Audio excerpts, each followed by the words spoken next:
mga darating pang taon, mas pinalakas at mas pinagtibay para sa Pilipino. DZRH. Una sa Pilipinas, una sa Pilipino. Serbisyong tapat sa'yo, DZRH.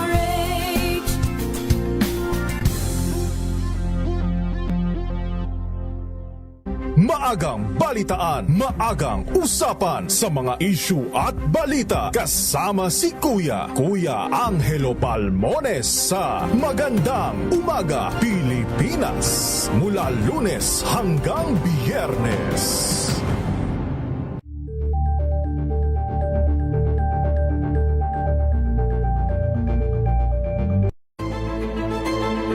Pakikinggan ang bawat panig. When you fight for justice, think about the queer people. Kung hindi kami magkukwento, sino ang magkukwento para sa amin? Ang mga panawagan. Oras natin sa buong Pilipinas, alas 3:07 ng umaga. Saan man mangyari ang balita, Luzon, Visayas at Mindanao, hagip ng balita. Pronti, kinalap ng buong puwersa ng MBC Media Group mula Aksyon Radyo, radyo natin nationwide at DZRH, provincial at regional correspondents. Balita. Pronti, kasama si Kises Habson. DZRH Balita. Pronti.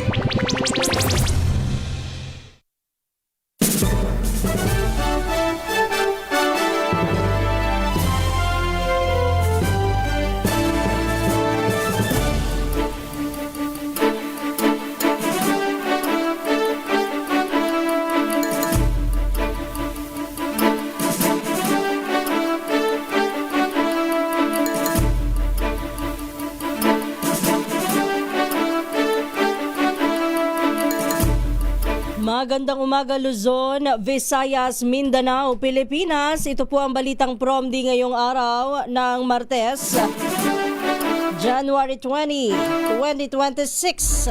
Sa ating headlines, Balitang Promdi. Senador Bong Revilla kusang sumuko sa Camp Crame matapos ilabas ang arrest warrant laban sa kanya sa kasong malversation at plunder. Balitang Promdi. Dating DPWH Secretary Bonoan humarap sa Senado, itinanggi na tumanggap ng kickback. Balitang Promdi. Impeachment complaint laban kay PBBM inihain na sa Kamara. Balitang Promdi. 2 pisong taas presyo sa diesel, pisong dagdag sa halaga ng gasolina.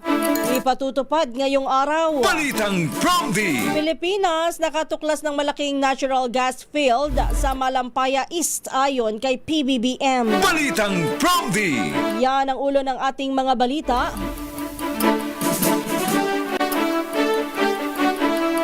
Kasama niyo po ang inyong lingkod Kisas Habson para sa DZRH, una sa Pilipinas, una sa Pilipino. At ngayon sa detalye ng ating mga balita.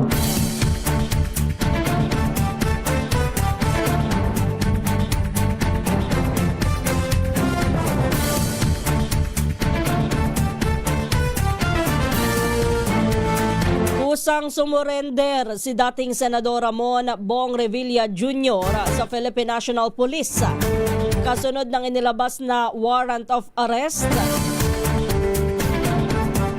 laban sa kanya at sa 6 na iba pa sa Sandigan Bayan. May kaugnayan ito sa kasong malversation of public funds at plunder na isinampa sa kanya ng Ombudsman matapos siyang idawit sa 92.8 milyong flood control project sa Pandi, Bulacan. Kinumpirma naman ni Acting PNP Chief Lieutenant General Jose Melencio Nartates Jr. dumating si Revilla sa Camp Crame sa Quezon City pasado alas 9 ng gabi.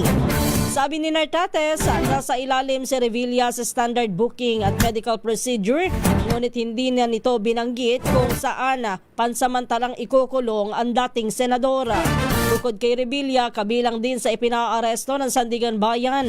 Sa parehong kaso ay sina dating DPWH Engineers Bryce Hernandez at JP Mendoza, gayon din ang iba pang opisyal ng DPWH na sangkot sa naturang anomalya. Si Hernandez at JP Mendoza ay tinurn over na ng Senado sa National Bureau of Investigation. Balitang Prompty. Sa kaugnay na balita, nasa kustodiya na po ng NBI sina Engineer Bryce Hernandez at JP Mendoza. Ito po'y matapos na isilbi nga ang kanilang warrant of arrest ng mga tauhan ng NBI sa Senate Detention Facility. Bago sila itinurn over ng Office of the Senate Sergeant at Arms at sa NBI ay sinailalim muna sila sa medical check-up bilang bahagi ng SOP. Sina Hernandez at Mendoza ay kasama sa inisyuhan ng warrant of arrest ng Sandigan Bayan sa kasong malversation of public funds. Samantala ang kanilang kasama na nakakulong din sa Senado na si Engineer Henry Alcantara ay hindi pa na iti-turn over sa Witness Protection Program ng DOJ dahil sa mga kinakailangang proseso. Balitang Prompty. Samantala, dumako muna tayo mga balita mula sa probinsya. Unahin natin ang Pangasinan. 3 top most wanted person sa Region 1. Okay, sa Region 1 pala ito. Arestado sa magkakahiwalay na operasyon ng PNP. Ibalita mo yan na Reach 38 Freddy Fajardo. Wanted person kabilang ang top 2 municipal most wanted person na matagumpay na naaresto ng Police Regional Office 1 sa pamamagitan ng warrant of arrest na pinalabas ng korte sa magkakahiwalay na operasyon sa Pangasinan, La Union at Ilocos Sur. Sa Bugalyon, Pangasinan, naaresto ang 52 anyos na lalaki na may kasong act of lasciviousness at slight physical injuries, habang sa Cabalaon Union, isang 59 anyos na construction workers ang naaresto dahil sa kasong prostrated homicide, at sa Narbacan, Ilocos Sur, isang 18 anyos na binata ang naaresto dahil sa kasong act of lasciviousness. Ayon kay PRO-1 Director Brigadier General Diendo Reyes, ang mga pag-aresto sa mga wanted person ay nagpapakita ng tuloy-tuloy na kampanya ng kapulisan laban sa kriminalidad at ng kanilang pagsisikap na mapanatili ang kaligtasan at kaayusan sa buong rehiyon. Mula sa Aksyon Radio Pangasinan, ito si Freddy Fajardo, Warriors 30, taguulat para sa DCRH, una sa Pilipinas, una sa Pilipino.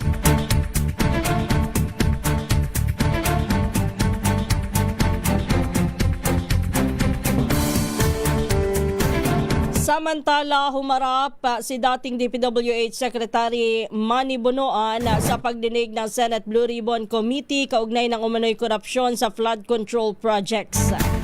Sa pagpapatuloy ng investigasyon ng Senado, kasabay po ng pagdalor sa investigasyon ni Bonoan, itinanggi ng dating opisyal na may intensyon siyang iligaw si Pangulong Bongbong Marcos sa tunay na impormasyon matapos na magsumite sa Malacanang ng umano'y maling coordinates sa mga proyekto. Aliwanag ni Bonoan, dahil sa kakulangan ng sapat na oras ay gumamit sila ng Multi-Year Programming and Scheduling o MYPS coordinates na ginagamit sa planning stage sa halip na gumamit ng mas eksaktong state coordinates. Git niya, nananatili pa rin sa parehong lugar ang mga proyekto at agad siyang nagpadala ng validation team upang beripikahin ang halos 9,800 proyekto. Sabi pa ni Bonoan, umasa at nagtiwala siya sa consolidated data na inihanda naman ng yumaong si dating DPWH Secretary Catalina Cabral at iginit na maging ang pangalan ng mga proyekto, kontratista, halaga at petsa ng implementasyon ay ipinasa sa kanya.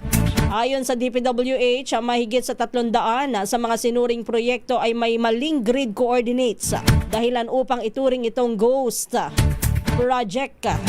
Bunsod nito ay posibleng ulitin ang inspeksyon habang patuloy naman na inaalam ng Senado kung sino ang responsable sa paghahanda at pagsusumite ng nasabing datos. Balitang Prompty. Sa kaugnay pa ring balita,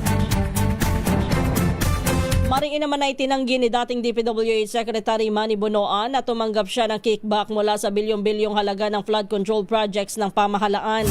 Nag-ugat ang aligasyon sa salaysay ni dating DPWH Undersecretary Roberto Bernardo noong Nobyembre sa harap ng Senate Blue Ribbon Committee, kung saan ay idinetalye nito kung paanong hinati-hati ang komisyon mula sa mga proyekto sa ilalim ng pamumuno ni Bonoan. Sa pagdinig, ginit po ni Bunoan na wala siyang natatanda ang pag-uusap tungkol sa anumang proyekto o proposal na may kinalaman sa mga umano'y komisyon. Gayunman, hindi kinagat ni Senator Sherwin Gatchalian ang pagtanggi ng dating kalihim dahil mahirap anyang hindi mapansin ang ganito kalaking anomalya habang siya pa ang pinuno ng DPWH. Balitang Prompty. Samantala, balita naman tayo mula sa Central Luzon. 5 taong gulang na batang babae isinugod daw po sa ospital matapos na mabangga habang tumatawid sa Samal, Bataan. Ibalita mo yan na RH 37, Danny Kumilang.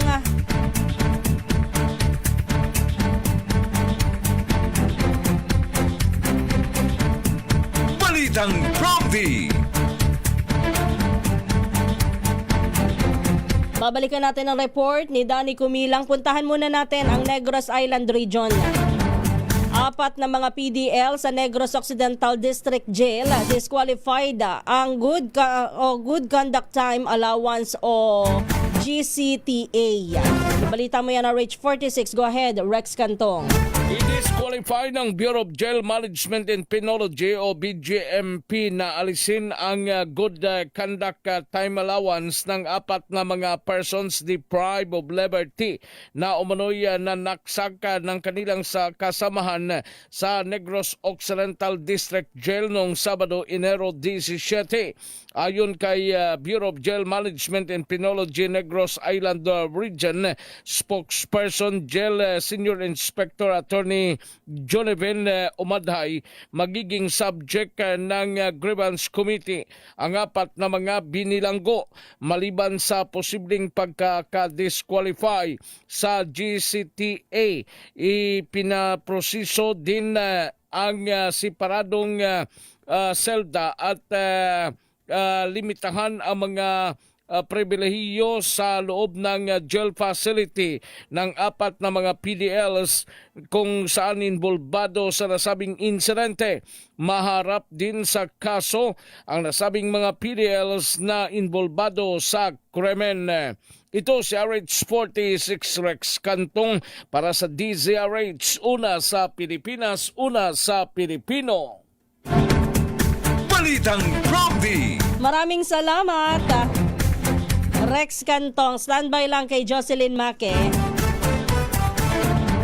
Humarap sa pagdinig ng Senate Blue Ribbon Committee ang 2 pang babaeng testigo na nakatago ho ang mukha at nagpakilala na mula sa office staff daw ho sila ng dating may-ari ng isang bahay sa South Forbes Park. Sa kanilang salaysay, isinawalat ng 2 ng ang umano'y koneksyon ni Curly Discaya sa pagbili ni dating House Speaker Martin Romualdez ng nasabing bahay. Ayon din sa kanila, si Curly umano ang kontraktor na ipinakalala sa kanila at nagsabi na umalis na sila sa naturang bahay dahil nabili na ito ni dating House Speaker Martin Romualdez. Mariin naman ay tinanggi ni Discaya ang pahayag at iginit na hindi niya kilala ang mga babae at wala siyang naaalalang anumang pangyayari batay sa kanilang salaysay. Balitang Prompty.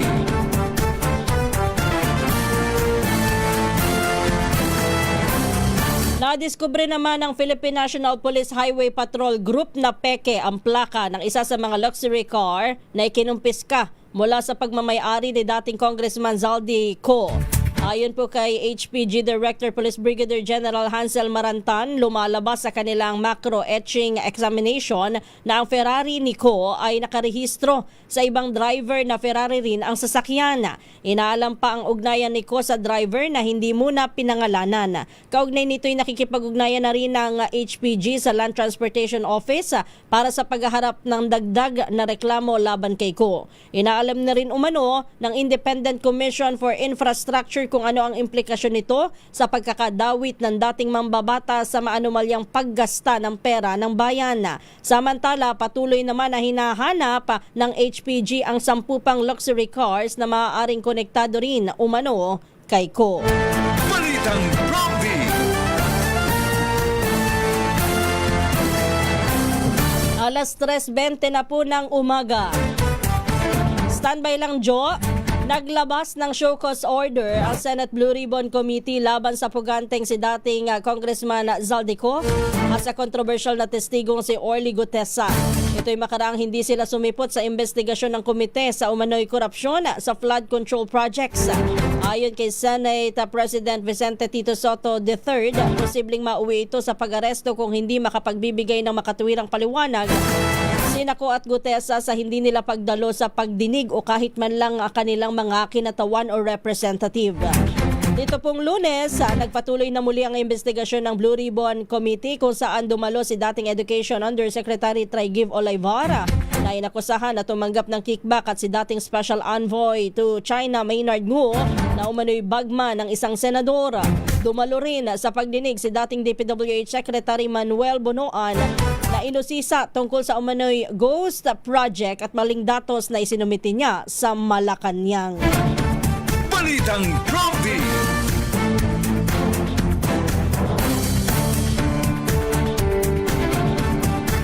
Samantala, sa oras na alas 3:22 na po ng umaga, balikan natin ang mga balita mula sa probinsya. Puntahan na natin ang Western Visayas. Yun daw hindi PWH.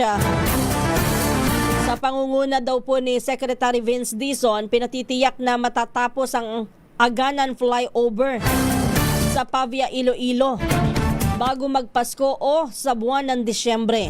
Jocelyn Maki ng Action Radio Iloilo sa detalye.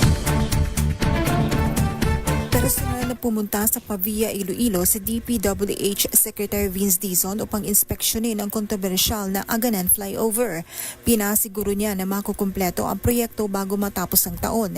Sinabi din Dizon na base sa direktiba ni Pangulong Ferdinand Marcos Jr.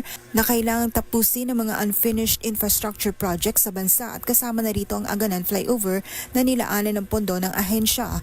Iniutos rin ni Dizon ang pagkuha ng foreign consultants para sa third-party assessment ng nasabing struktura. Matatandaan, nagsimula ang konstruksyon ng 802 million pesos na Aganan Flyover noong 2020 at makukumpleto sana sa loob ng 2 taon. Pero pansamantala itong hininto dahil sa nadiskubre na substandard ang mga materyales na ginamit sa proyekto. Ngayong taon, sinabi ni Dizon na may 229 million pesos na budget para sa konstruksyon ng Aganan Flyover. Mula sa Action Radio Iloilo, ito si Jocelyn Maki para sa DZRH. Una sa Pilipinas, una sa Pilipino. Balitang Prompty. Alas 3:23 na po ng umaga. Naharap naman sa kasong plunder ng NBI si dating Department of Public Works and Highway Secretary Manny Bonoan. Ayon po kay DOJ spokesperson Attorney Polo Martinez, bukod kay Bonoan ay correspondent din sa kaso si Senador Jinggoy Estrada. Sa kasalukuyan, wala pang itinakdang petsa para sa preliminary investigation at wala pa ring inilalabas na subpoena. Paglilinaw po ng DOJ, ang reklamong plunder ay hindi nakatuon sa iisang proyekto o lugar kundi sa umano'y pagkuha ng mahigit sa 50 milyong pisong ill-gotten wealth sa pamamagitan ng serye o kombinasyon ng iba't ibang transaksyon. Balitang Prompty.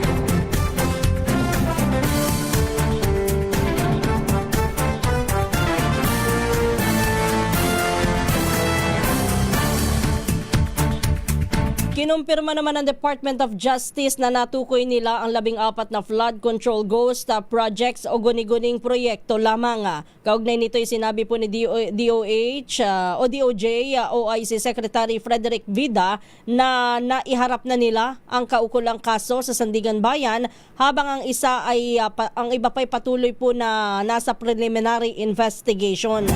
Hinihintay na anya nila ang anumang arrest warrant na ilalabas ng korte kapag ganap nang naisumite ang mga impormasyon na inaprubahan ng ombudsman. Tiniyak ni Vida na sobrang ingat ang ginagawa po nila ng prosecutor para sa pag-iendorso ng mga kaso para makapag-issue ng arrest warrant at dapat ay makapasa sa matinding pagbusisi ang mga ebidensya. Balitang Prompty.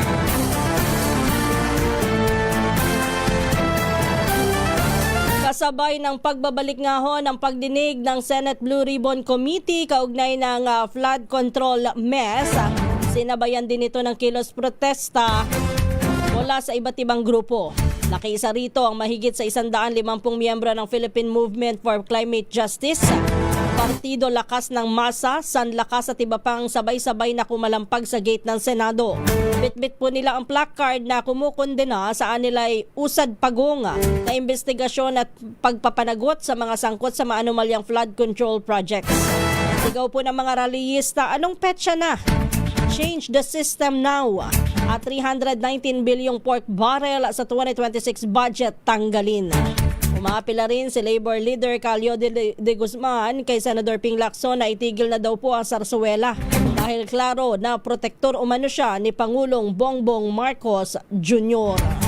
Balitang Prompty.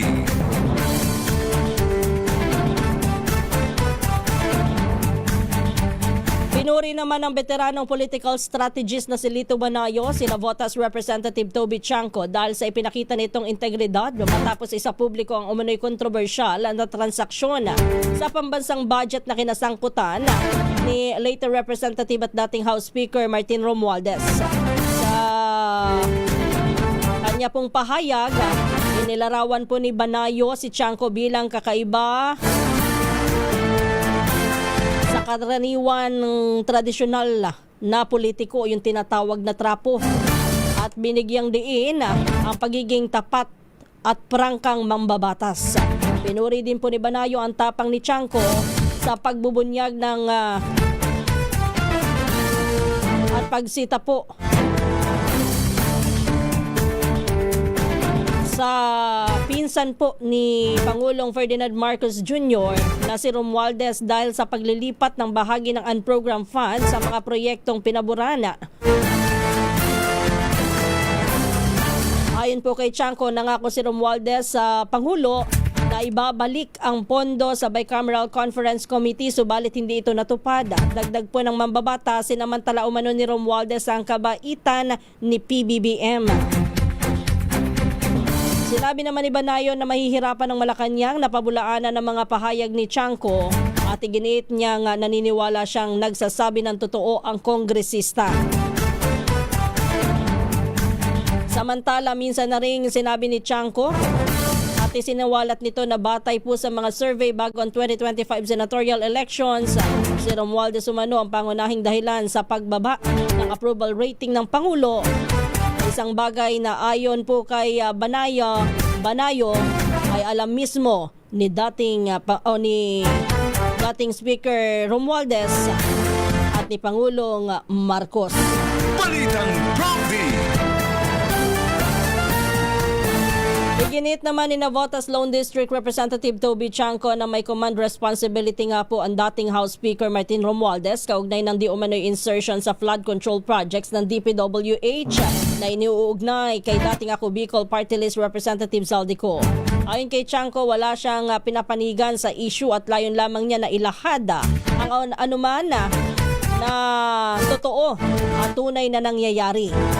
Anya, hindi raw mangyayari ang mga kontrobersyal na hakbang kung hindi ito pinayagan ng dating speaker.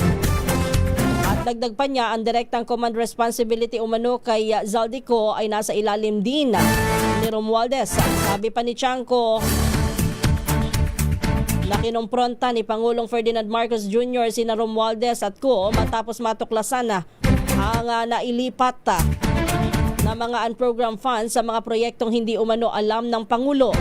Nananawagan din ng mambabatas na paigtingin po ng pamahalaan ang paghahanap kay Zaldico na may nakabinbing warrant of arrest at iminungkahi ang pagpapadala ng isang team sa Portugal upang ipakita ang seryosong pagtugis ng gobyerno sa mga sangkot sa katiwalian, lalo na daw po yung tinatawag na big fish.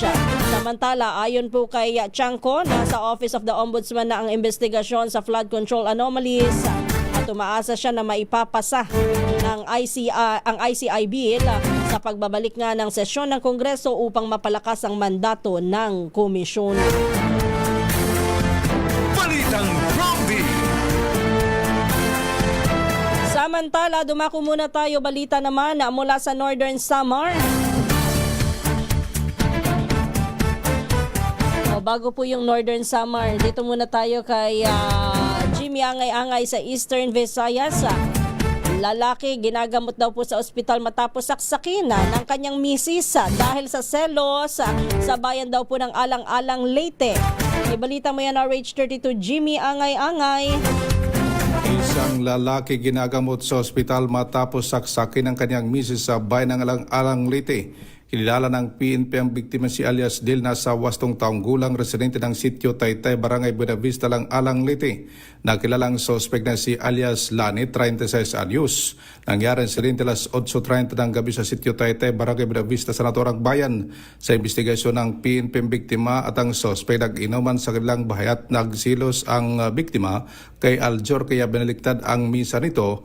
Dito kumuha ng patalim ang sospek at sinaksak sa ulang biktima. Itinakbo ang biktima sa ospital sa Eastern Visayas Medical Center, Tacloban para malapatan na ang kakulang lunas, samantalang sospek agad na aresto ng Alang-Alang, Leyte PNP. Mula dito sa DYVL Action Radio Tacloban, ito si R32 Jimmy Angay-Angay para sa DZRH. Una sa Pilipinas, una sa Pilipino. Balitang Prompty.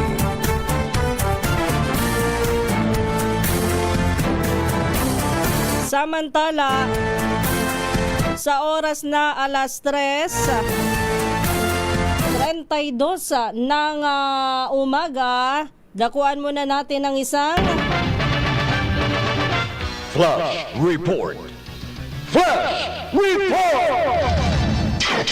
magnitude 5.3 na lindol. Tumama daw po dyan sa may Sultan Kudarat. Ang lokasyon ho ng lindol ay natagpuan 43 kilometro sa kanlurang bahagi ng Kalamansig, Sultan Kudarat. Naitala po ang intensity 4 sa Kalamansig, Sultan Kudarat, intensity 3 sa Kiamba at Maitom, Sarangani, sa Santo Niño, Tiboli, Norala, Surala at Tupi sa South Cotabato, ganun din sa Isulan, Sultan Kudarat, intensity 2 naman sa Mlang, Cotabato, City of Digos, Davao del Sur, sa Maasim, Malungon at Alabel, Sarangani, gayon din sa Tampakan, Tantangan at Banga sa South Cotabato. Gayon din sa bayan ng Esperanza, Sultan Kudarat ay intensity 2. Habang intensity 1 naman sa Santa Maria, Davao Occidental at sa Malapatan, Sarangani. Gayon din sa Columbio, Sultan Kudarat at sa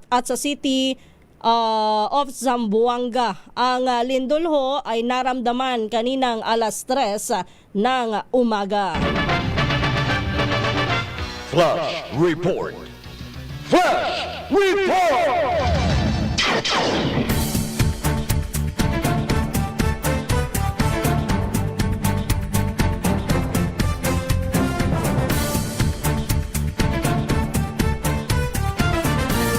Doon sa ating mga kababayan na nakaramdam po ng malakas na lindol.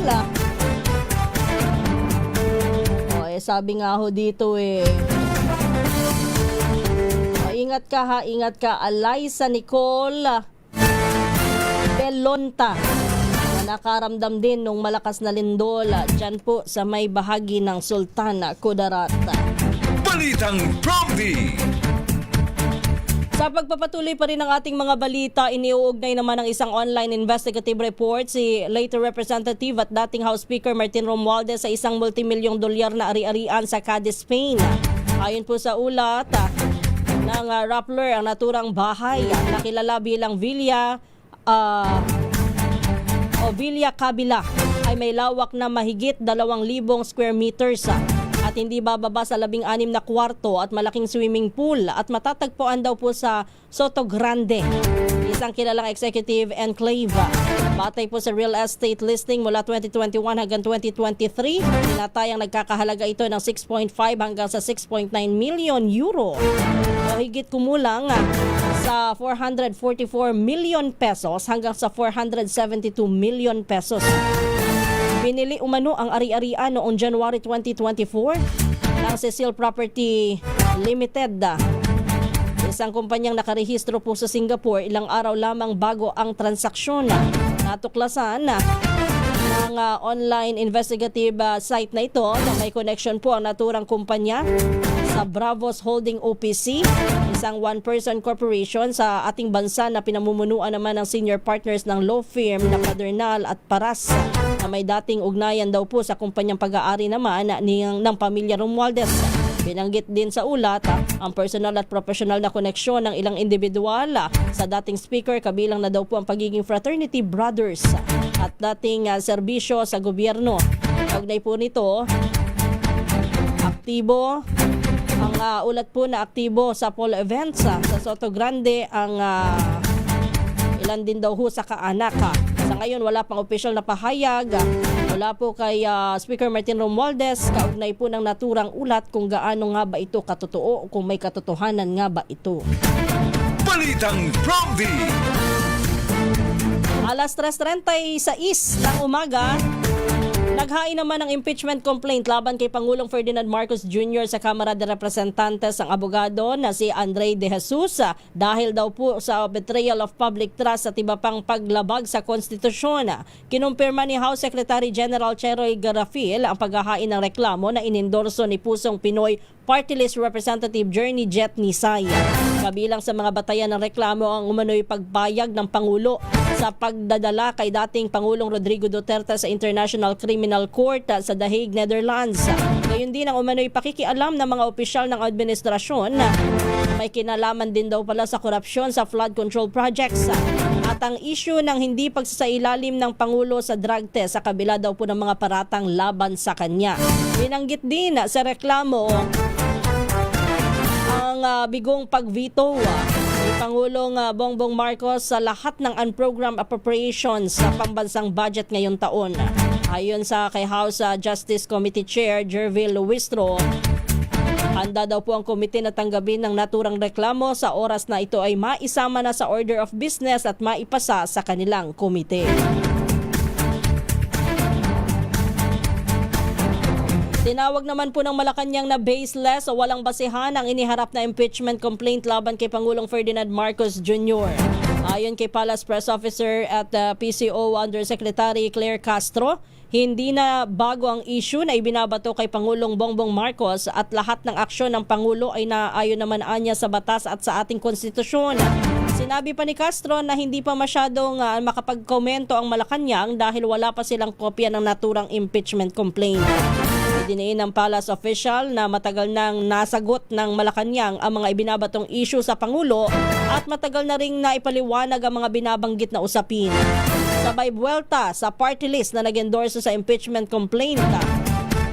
Na isa ito sa 8 kontratista na nabanggit ng Independent Commission for Infrastructure na sangkot sa anomalya ng flood control projects. Iniharap na ni Attorney Andre De Jesus sa Kamara at inendorso po ng Pusong Pinoy Party List Congressman Jet Nisay ang impeachment complaint kung saan ay inakusahan si PBBM ng betrayal of public trust at umano'y paglabag sa saligang batas. Balitang Promdi. Isa pang impeachment complaint na nakatakdang ihain naman laban kay Pangulong Bongbong Marcos na ihahain naman ng Makabayan Black. Sa pahayag po ng Makabayan na magiging basihan naman ng kanilang reklamo ang umano'y sistematikong plunder sa budget at paglobo po ng unprogrammed funds na ginamit sa flood control projects. Kabilang narito ang alegasyon ng kickback sa mga infrastructure projects ng Department of Public Works and Highways. Sa kabila nito'y walang ibinigay na iba pang detalye ang Makabayan Black kung kailan na ipafile ang nasabing impeachment complaint. Balitang Promdi. Balita naman mula sa Northern Samar, tricycle driver sa Arteche, Eastern Samar na nagbebenta daw po ng ipinagbabawal na gamot na timbog naman sa buy-bust operation. Ibalita mo yan, go ahead, RH34 Jane Galit Bantayan. Sa patuloy na kampanya ng PNP laban sa illegal na droga sa Arteche, Eastern Samar, inaristo ng mga pulis ang isang tricycle driver na napag-alaman ito ay tulak o nagbibinta ng illegal na droga. Arestado ito sa isang drug buy-bust operation operatiba na naganap sa Barangay Buenavista, Arteche, Eastern Samar. Ang nasabing akusado, kinilala sa kanyang alias si Paul, 30 taong gulang at residente ng Barangay Garden, Arteche, Eastern Samar. Ito ay tinuturing na watch-listed state-level individual ng otoridad na na nasasangkot sa illegal drug activities. Sa nasabing operasyon ay nakuha mula sa nasabing suspect ang 4 na sachet ng pinaginala ang shabu, kasama din sa mga nakumpiska ang marked money, drug paraphernalia at iba pang mga ebidensya. Lahat ng mga nakumpiska ay minarkan at inibentaryo at dinala ito sa Artiche Municipal Police Station para sa tamang disposisyon.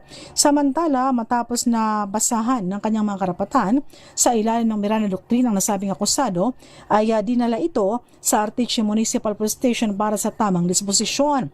Ang nasabing suspect nahaharap sa kasong illegal drugs.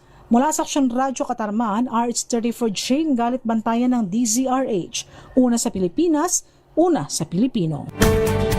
Balitang Bromby! Maraming salamat, Jane. Nakaw, bad news ho sa mga motorista. Nasado ng malakihang taas presyo sa produktong petrolyo ngayong araw.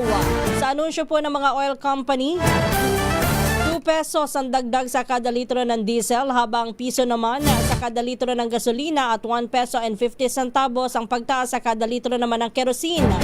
Epektibo ang oil price adjustment sa ganap na alas 6 ng umaga mamaya. Ayon po kay Assistant Director Rodela Romero ng DOE Oil Industry Management Bureau, ang malakihang taas sa halaga po ng petrolyo ay bunsod ng patuloy na tensyon sa Iran at paghina ng piso kontra dolyar. Balitang Bromby!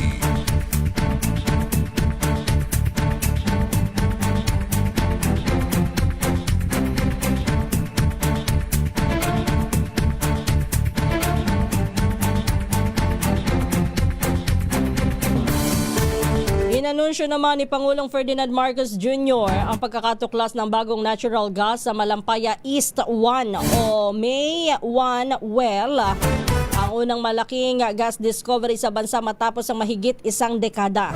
Matatagpuan nito 5 kilometro silangan ng kasalukuyang Malampaya gas field at tinatayang may 78 bilyong cubic feet na natural gas ang bagong reservoir na katumbas po ng halos 14 na bilyong kilowatt-hour ng kuryente kada taon. Ayon po sa Pangulo, sapat ito upang makapag-supply ng kuryente sa mahigit 5.7 milyong kabahayan sa loob ng 1 taon. Batay po sa paunang pagsusuri, umabot po sa 60 milyong cubic feet kada araw ang daloy ng gas mula sa naturang balon na maituturing na mataas ang produksyon at may hahambing sa original na Malampaya wells. Bukod sa natural gas, may natuklasan ding condensate o high quality na liquid fuel. Makatutulong din daw po yan sa katatagan ng supply ng kuryente.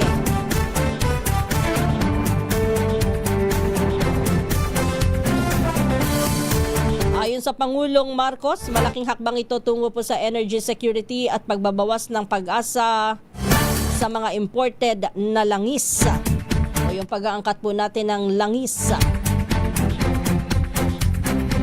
Balitang Bromby!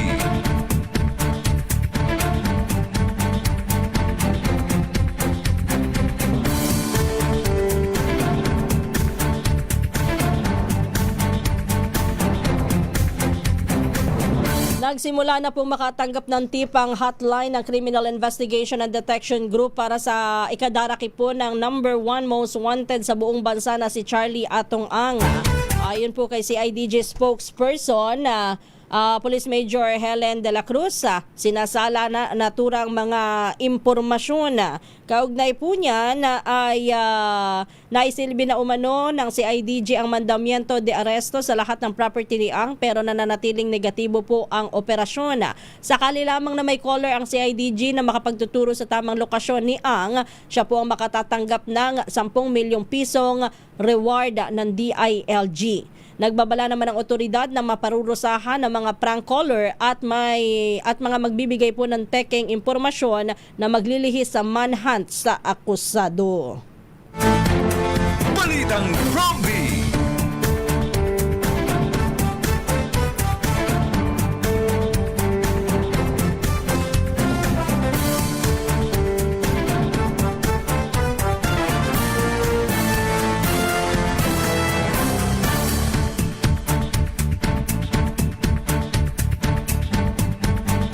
Samantala, ang oras natin 15 minuto bago sumapit ang alas 4 ng umaga. Hoy, standby ho ha do sa ating pag-uusapan ngayon. Hoy, lalo na para sa mga nahihirapang matatanda.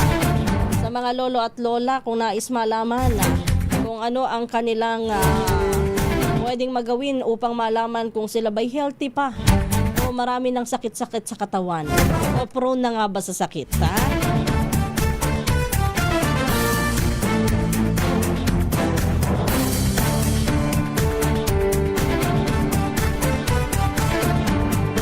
Samantala, nag-courtesy call ang bronze medalist ng 33rd SEA Games 2025 Mountain Bike Cross Country Eliminator na si Mark Luel Valderrama kay Bulacan 6 District Representative Salvador Caador Plato. Sa nasabing pagbisita ni Valderrama na tubo ring Santa Maria, Bulacan, ibinahagi niya ang kanyang karanasan at naging paghahanda na nagbunga daw po ng pagkamit niya ng bronze medal sa Southeast Asian Games. Pinuri naman ni Congressman Plato ang disiplina, determinasyon at husay ni Valderrama na maaaring makapagbigay ng inspirasyon sa mga kababatang Bulakenyo.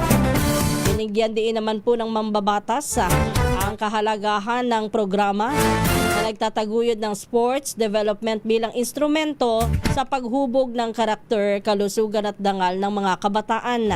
Ipinahayag din nito ang patuloy na pakikiisa sa mga inisyatibang magpapalawak ng oportunidad para sa mga siklistang Pilipino.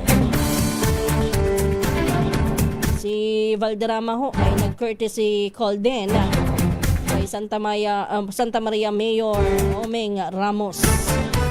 Balitang Prompty. Alas 3:47.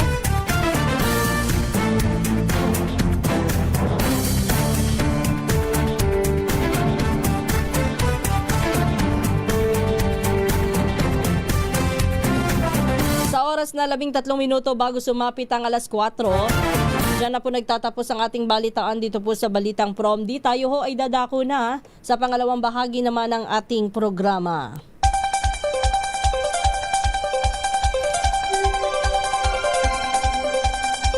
Muli isang magandang umaga po ang ating pagbati sa lahat ng mga nakikinig, nanonood at nakatutok dito sa ating programa. Ito po ang Balitang Prompty at kasama nyo pa rin ang inyong lingkod, Kisas Habson. Kumusta na po lahat ang ating mga kababayan, Luzon, Visayas at Mindanao? Yung mga kababayan natin sa Mindanao, okay na po ba kayo? Yung iba ho'y natakot kanina, may kalakasan din ho kasi.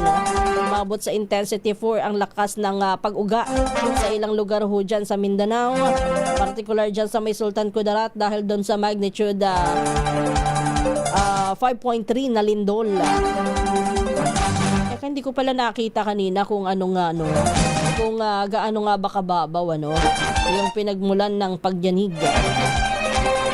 Well anyway, ang daming mga mabibigat na issue ang naglabasan kahapon dahil sa pagpapatuloy ng investigasyon ng Senado sa flood control anomalies at ganun din ho yung development sa mga isinampang kaso sa ilang mga isinasangkot sa flood control scandal. Ang bigat na mga storya kahapon. Pero bago ho natin isipin yan, punta muna tayo dito sa mas mahalaga. Kung papaano nga ba pangangalagaan ng ating sarili at papaano nga ba malalaman kung tayo ba ay physically fit pa, lalo po yung mga lola at lola. Alam ko po kapag ganitong Enero, isa sa dapat na pinagbibigyan natin ng pansin bilang panimula ng taon ay ang ating kalusugan. Mas pinag-uusapan daw po kung paanong hindi lang hahaba ang ating buhay kundi mananatiling malusog, aktibo at independent habang tumatanda po tayo. Lalo na po yung mga nasa edad na 60 pataas.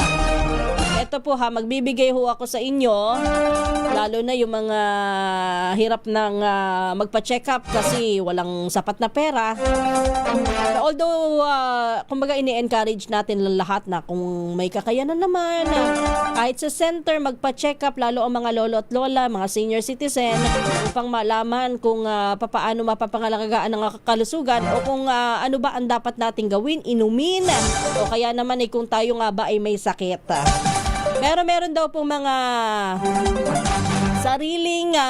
sariling po pwedeng gawin or yung mga simpleng home test na pwede pong magsilbing guide bago tayo magpa-check up sa ating kalusugan.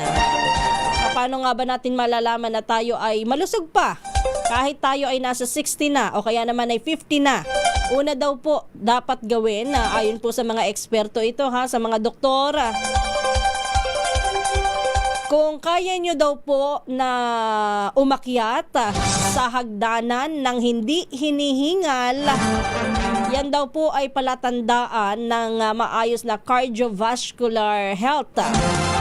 Kung kaya mong umakyat ng isang palapag ng hindi sobrang hinihingal, alam nyo mga kabataan ngayon, kahit hindi pa 60, yung iba nga 40, 30s lang eh. Ikaw ba, Billy, kapag ka umakyat ka ng isang palapag, yung natural lang ang bilis, huwag namang mabagal. Kapag ba umakyat ka ng hagdanan, nagagawa mo pang hindi hingalin? Oh, talaga? Maraming kabataan ngayon kapag ka isang palapag lang, hinihingal agad. Ayan isa daw po yan sa pwedeng gawing basihan. Kung okay pa kayo, okay pa ba ang inyong kalusugan Kung kaya nyo daw pong umakyat kahit isang palapag lang nang hindi kayo hinihingal pa. Ibig sabihin, maayos po ang inyong cardiovascular health. Kung kaya nyong umakyat po ng ganito, baka daw po ibig sabihin niyan ay mas mababa rin po ang panganib sa sakit nyo sa puso o kaya naman po ay yung kayo ay may stroke. Ang makatutulong daw ho do sa mga hinihingal naman, sanayin ho ang inyong sarili sa regular na paglalakad. Kaya naman ay pagbibisikleta o kaya naman daw po ay paglangoy. Hindi, kahit yung brisk walking lang, okay na yon. 20 minuto araw-araw, okay na yon. Hanggang sa kayo po ay ma-exercise at masanay ang inyong cardiovascular system. Pangalawa po na dapat na po pwede niyong pagbasihan kung kayo'y okay pa. Kung kaya nyo daw pong tumayo ng iisa lamang ang gamit na paa sa loob ng 10 segundo. Ito, ginawa ko kahapon. Ang balanse daw po'y mahalaga sa ating pagtanda. Ang kakulangan nito ay konektado daw po sa mas mataas na panganib ng pagkahulog o maagang pagka-aksidente o na maaaring mauwi sa pagkamatay. Kapag daw po ang inyo pong balanse okay pa, ibig sabihin gumagana pa ng maayos ang inyong mga sistema sa loob ng katawan. Ang inyong buto ay matibay pa rin. Paano daw pong dapat na gawin para makatulong po sa inyo ang ganyan? Yung simpleng one leg balance exercise araw-araw, okay po yan. O kaya yung iba naman ang ginagawa yung pilates. Ay, usong-uso yung pilates na yan. At saka yung yoga. Pangatlo po, kung kaya nyo daw pong tumayo at umupo mula sa upuan ng 5 beses subukan nyo ho, 5 beses nang hindi gumagamit ng kamay. Pero siguruhin nyo po na na matibay yung inyong mga upuan at hindi digulong. Kung kaya nyo daw pong tumayo, umupo sa loob po ng ilang beses, 5 beses nang hindi gumagamit po ng kamay pang tuon ibig sabihin po niyan, okay pa rin daw ho kayo. Sinusukat daw po nito ang lakas ng binti at core na mahalaga para sa pang-araw-araw na galaw at sa edad po na 60. Ang mas mababa sa 12 seconds ay itinuturing daw po na magandang exercise. Ano yun? Mas mababa sa 12 segundong pag-upo, pagtayo. Maganda daw po bilang exercise. Ano daw po ang pwedeng gawin para daw po kumbaga ay maayos yan? Pwede daw po mag-exercise sa pamamagitan ng pag-squat, step up, step down, wall sit, at saka yung mga resistance exercises. Ito, pinakamahalaga na nakita ko sa lahat. Kayo po, kahit ngayon ay nakatingin lang kayo sa inyong sarili, malalaman nyo na. Waist circumference, dapat daw po na matingnan. Yung gaano ba kalaki ang inyong mga bewang. Mas mahalaga daw po kung minsan pa ito sa BMI o yung, ano nga yung BMI? body mass index yon. Ang sobrang taba daw po ng tiyan ay may kaugnayan din daw po sa pagkakaroon ng diabetes o kaya naman po ay prone din po sa sakit sa puso. Ang ideal daw ho na pagkakaroon po o healthy daw po na laki ng tiyan sa mga lalaki dapat ay nasa 94 cm o 37 inches pababa ho. Yan, okay pa ho kayo niyan. Sa mga babae daw po, ang dapat na laki lamang po ng tiyan ay mas mababa sa 80 cm o kaya naman ay 31.5 inches lamang. O ano daw dapat gawin? Ayusin ang inyong pagkain. Full food diet, gulay, lean protein, healthy fats, at iwasan din daw po ang ultra-processed food para daw po lumiit ang inyong bewang. Kasi daw po kapag pumalaki ang inyong bewang o lumagpas kayo sa 31.5 inches sa mga babae at sa mga lalaki sa 37 inches, kapag po kayo lumampas dyan, may posibilidad po na kayo ay prone sa diabetes, type 2 diabetes, o kaya naman ay sa sakit sa puso. At kung kayo daw po ay kaya pang maglakad sa habang 5 metro sa loob lamang ng 6 na minuto nang hindi napapagod masyado at kakayanin nyo pa po yan, yung 6-minute walk test, simpleng sukatan din daw po yan ng stamina at pang araw-araw na kakayahan po natin na kumilos. Kapag po yan ay nagagawa nyo pa, ibig sabihin healthy pa po ang inyong pangangatawan. O yan ang maibabahagi ko muna sa inyo sa mga oras na ito at sa araw na ito. Sana po ay meron kayong nakuha sa ating mga pagbati. Totoo lang sa mga binasa kong ito. Isa pa lang ang napagtagumpayan ko. Ewan ko yung iba. Hindi ko pa alam yung 500 meter walk sa loob ng 6 na minuto. Baka naman kasi mahilig ako maglakad eh.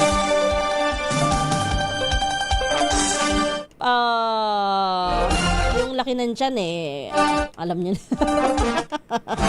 Nestor Felipe, isang magandang umaga sa iyo. Good morning din kay Cors Navarro Galindez. Good morning din po Efren Lorenzo, isang magandang umaga. Ganon din kay Toto Figuracion ng Lower Tala, Bayawan City, Negros Oriental. Nakikinig at nanonood din po sa atin sa mga oras na ito. Binabati rin po natin Miss Becky Tisuka, lagi nakikinig sa atin. Lani Rehuso, good morning Ma'am Kisses. Have a nice day, keep safe always. Walking katulad sa aming senior citizen, mahalaga po. Yan, totoo po yan. Wala sa Kidapawan City. Renato Abad, less oily food. Stay out from junk food. Yan, makakatulong din daw po yan, sabi ni Renato Abad. Mario Reyes, isang magandang umaga po sa inyo. Ulitin ko doon sa mga kakabukas lamang ng radyo, ano bang mga pwedeng gawin para masukat kahit yung mga home test lamang sa inyo pong sariling kalusugan. Una, kung kaya nyo pong umakyat sa hagdan ng hindi hinihingal kahit isang palapag lamang. Kung kaya nyo daw pong tumayo ng isang paa lamang ang ginagamit sa loob ng 10 segundo. Kung kaya nyo tumayo at umupo mula sa upuan ng ilang beses, 5 beses, gamit po o hindi po gumagamit ng kamay. Kung ang inyong tiyan sa lalaki ay 37 inches pababa, sa babae naman ay 31.5 inches pababa, okay pa po kayo. At ang panghuli, kung nakakalakad daw po kayo ng 500 metro sa loob ng 6 na minuto lamang, okay pa kayo. Kaya ko pang umakyat ng isang palapag, hindi ako hinihingal. Ako po'y senior na, kaya ako rin ay kaya ko rin po tumayo kahit iisa lamang ang gamit na paa. Wow naman. Rodel Marasigan. Uy, nagbabalik si Sir Rodel dyan sa Paris, France. Good morning sa iyo, Sir Rodel. And kumusta kay Mrs. At sa buong Marasigan family. Anwar Sullivan, isang magandang umaga. Happy Tuesday everyone. Proper food intake, exercise daily. Shout out from Ilocos Sur. At doon sa mga hindi ko po nabati, naku yung mga nasa grupo natin sa FB Live. Babawi na lang ho ako bukas ha. Pero in the meantime tayo ho ay magpaalam na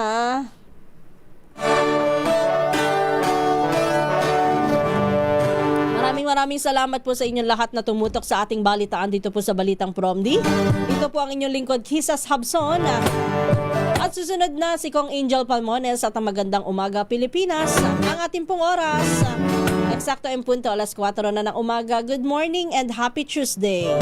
Kahit nagtago na ang buwan.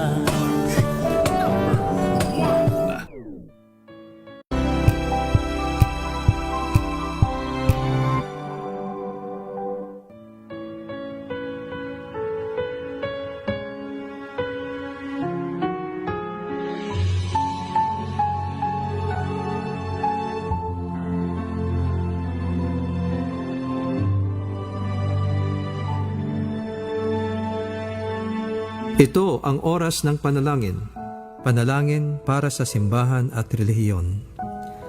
Ang mga petisyon na nilalaman ng panalangin ito ay hinango sa mga katuruan ng salita